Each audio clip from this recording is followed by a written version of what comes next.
मैं आपकी दीदी को नहीं जानता हूँ। आप कहाँ से बोल रही हैं? क्यों परेशान कर रही हैं? फोन रखिए। अच्छा, नहीं जानते हैं?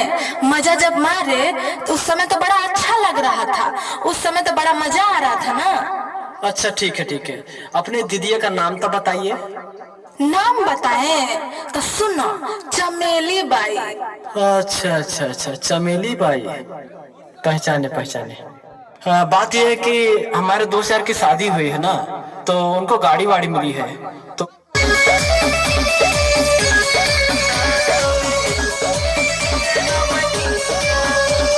शादी करे के बेरी धरा तब खर हो, तब काहे बोला जीजा कोइला तू प्यार हो, दीदिया के जिंदगी तू कोइला बेकार हो, तोहे जो मैं मांगो तारा बड़ी बड़ी कार हो।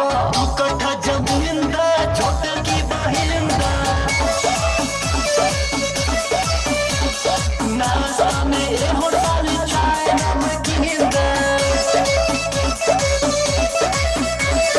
शादी करे के बेरी धरा तब खर हो, तब काहे बोला जीजा कोइला तू प्यार हो, दीदिया के जिंदगी तू कोइला बेकार हो, तोहे जो मैं मांगो तारा बड़ी बड़ी कार हो।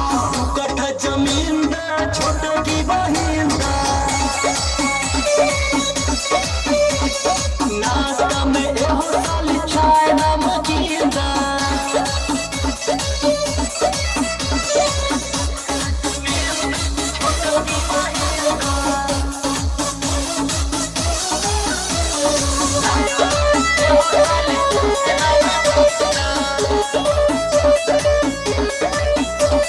हमारा यार के मिलल है गाड़ी, होंडा ना सिटी चाहे चाहे सफारी। बांधल लेखा मुँह लेके चाहे तो हम गाड़ी, मौजा मारत मेरी दीदिया प्यारी।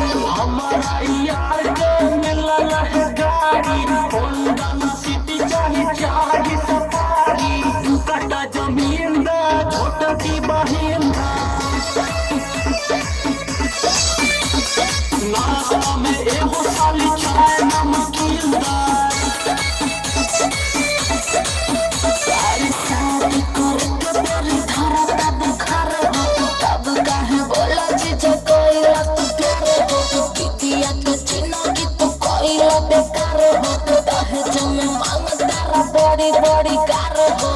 कट्टा जमीन दा छोटा की बहिन दा,